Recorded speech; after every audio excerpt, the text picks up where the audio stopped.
Oh!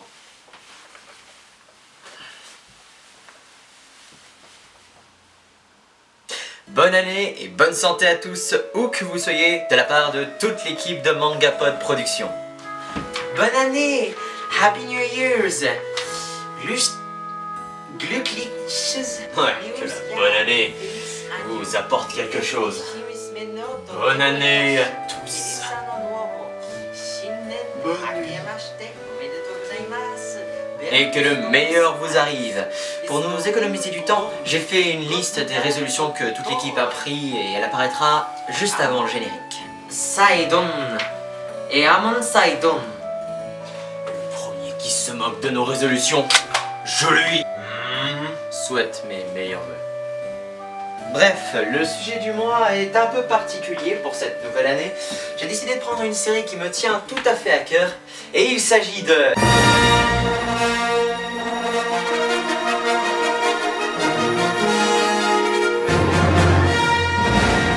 Non.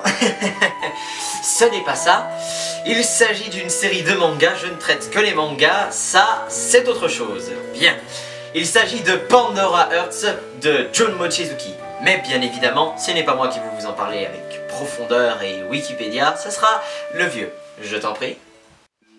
Oh, oh, oh, bonjour à tous. Eh oui, c'est le vieux, aussi communément appelé Père Noël. Non, je déconne, c'est pas moi, c'est mon cousin. Alors aujourd'hui, on m'a appelé pour parler d'un autre manga. Et comme d'habitude, je vais utiliser un bouquin totalement random contenant des informations qui me sont nécessaires à présenter ce manga. C'est totalement pas dissimulé et on peut voir bien à travers, merci. Bref, Pandora Hearts, ou Pandora Hearts, est un manga de Jun Mochizuki, comme l'a précisé Darky. Il est prépublié entre mai 2006 et mars 2015 dans le magazine Jeep Fantasy de Square Enix et est compilé dans un total de 24 tomes. 23 tomes en France actuellement. La version française est licenciée par l'éditeur Kiun. Ou Kayun. On pourrait dire comment ça, Kiun ou Kayun? Ouais, si on fait la japonaise, ce sera Kiun. Mais bon, depuis juillet 2010, et 23 tomes sont sortis en novembre 2015, ainsi que 2 guides officiels, 8.5 et 18.5, mais Darky reviendra sur cela plus tard. Et hop là, putain de chareux, encore une fois. Une adaptation en série télévisée d'animation de 25 épisodes par le studio d'animation Xebec a été diffusée entre le 3 avril 2009 et le 25 septembre 2009 sur TBS, une autre chaîne japonaise. Voilà pour ta présentation, Darky. Attends, j'ai peut-être oublié quelque chose. Non, c'est bon. Voilà pour ta présentation avant Darky. D'autres questions, Junior? N'hésite pas, moi je suis toujours là. Merci le vieux. Comme certains me l'ont fait remarquer, je ne suis pas assez explicite dans le manga et je n'apporte pas vraiment grand chose autre qu'une présentation du manga, assez rapide soit-elle.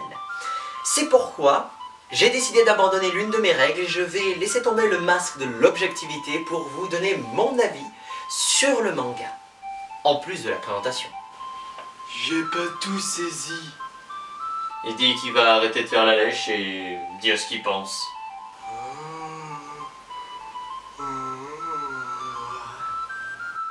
Depuis quand ça t'intéresse, toi? Bah, c'est écrit sur mon script. Mais d'abord, restons logiques. Parlons d'abord de ce qu'il en est. Si vous êtes à la recherche d'un manga alliant combat, intrigue, liens familiaux complexes, et une dose de fantaisie à la Lewis Carroll VMN, version mangatiquement modifiée, ce manga est fait pour vous. L'histoire se passe dans un univers et un monde différent du nôtre, dans une sorte de période renaissance, à peu près similaire à la nôtre. On peut y voir la présence de l'aristocratie, du famille royale, quelques armes à feu au début de la période, même si on trouve déjà des pistolets. Nous suivons l'histoire d'Os Vessalius, un jeune aristocrate de l'une des 4 grandes familles ducales, qui va fêter ses 15 ans et ainsi être reconnu comme étant un adulte parmi ses pairs. Lors de cette cérémonie, ce dernier est condamné par d'étranges individus encapuchonnés et vêtus de rouge, appelés les messagers de l'abysse. Ces derniers le condamnent pour une raison que je ne vous divulguerai pas, mais il est ainsi précipité dans un univers complètement détraqué appelé, attention les yeux, l'abysse. Dans cet endroit, obscur et complètement dément, il y fait la rencontre d'un personnage assez étrange. On regarde l'endroit. Alice, une fille qui lui propose de sortir de ce lieu à la condition qu'il l'aide à retrouver ses souvenirs perdus dans son monde. Voici le résumé du début de l'histoire.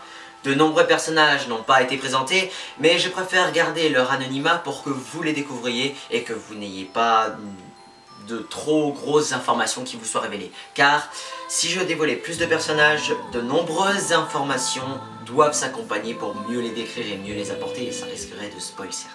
Il est maintenant temps de laisser mon objectivité de côté et de vous parler de mon avis personnel sur ce manga. Ce manga est véritablement génial! Il s'agit, comme certains l'auront peut-être reconnu, d'une adaptation de l'un des célèbres romans de Lewis Carroll, Alice au pays des merveilles. Mais il ne s'agit pas d'une histoire d'une petite fille précipitée dans un trou par un lapin en retard. Non.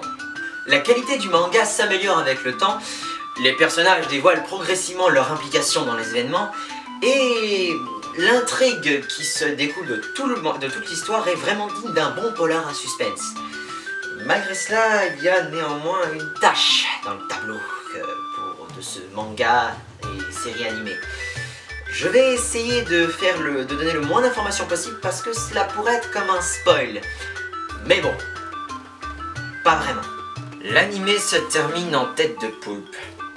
Le début de l'animé commence très bien, que ce soit pour les voix ou encore l'animation qui sont très bonnes. Mais la musique, composée par Yuki Kajiura, magnifique musique que vous entendez en fond sonore depuis le début de l'épisode. Mais à la fin, l'animé prend une direction que le papier ne prend pas, et la fin est assez décevante. Il laisse sur sa fin. Trop peu d'informations, on en redemande beaucoup plus, et il y a trop de questions sur le suspens. Mais pour autant, je vous conseille de voir l'animé, car même si ce gros défaut lui enlève beaucoup de crédit, tout le reste est valable, et cela permet aussi d'écouter des informations sonores et musicales qui sont très importantes dans l'histoire. Pour continuer, l'inconvénient du papier est que beaucoup d'informations sont données, si on lit tout le manga d'une traite comme moi, et il est assez difficile de tout retenir, même si on se contente par épisode. Mais Jun Mochizuki ne nous a pas oubliés. Elle a publié à côté 2 œuvres qui sont faites à la suite et qui permettent de résumer les informations que l'on a depuis le tome 8, le 8.5, et le tome 18, 18.5, agrémenté de quelques bonus qui rendent ces bouquins assez nécessaires si on veut pouvoir avoir l'intégralité de toutes les informations. Ou alors, vous êtes un sociopathe hautement fonctionnel, high functioning sociopath with your number. Et alors ils ne vous serviront à rien. Mais bon, je ne sais pas vraiment si c'est ce genre de public qui regarde mes vidéos sur internet. Pour conclure, l'anime étant terminé, je ne sais pas vraiment si nos amis japonais feront une suite ou alors un remake de la série pour combler le blanc qui a été laissé par eh bien, la version première, si on peut dire. Le papier est terminé au Japon, et en France on est au 23e tome, c'est-à-dire l'avant-dernier. La fin arrive dans les prochains mois à venir, certainement à la fin de l'année peut-être. J'espère que cette description est assez détaillée, sans trop avancer de points dans le manga, et que vous irez le lire et l'apprécier comme moi je l'ai apprécié. Et maintenant, la question des abonnés.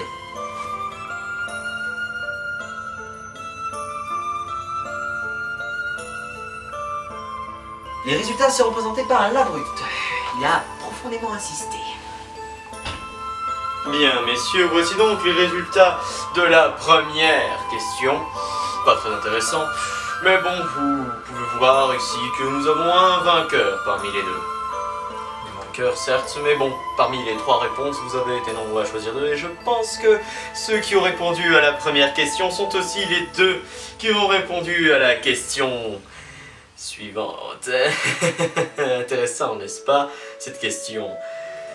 Je sais qu'il y en a qui se taisent dans leur petit coin là-bas et qui ne veulent rien dire, mais bon, je vous ai à l'œil. Oui, je me promets de ne plus jamais refaire encore une fois une intervention comme ça et de poser une question arbitraire. C'est bon. L'humiliation que tu m'as fait subir la dernière fois était déjà assez suffisante. Bref, voici donc la question de ce mois-ci. Oui, je sais faire apparaître des choses dans mes mains. Bref. Pensez-vous que l'on puisse adapter n'importe quelle œuvre de la littérature occidentale en manga? Et si c'était le cas, serait-elle obligatoirement fidèle à l'original? Moi, une question de nerd, mais bon. Voilà. Merci de répondre, comme d'habitude. Et bonne journée. Merci à toi. Pour une fois.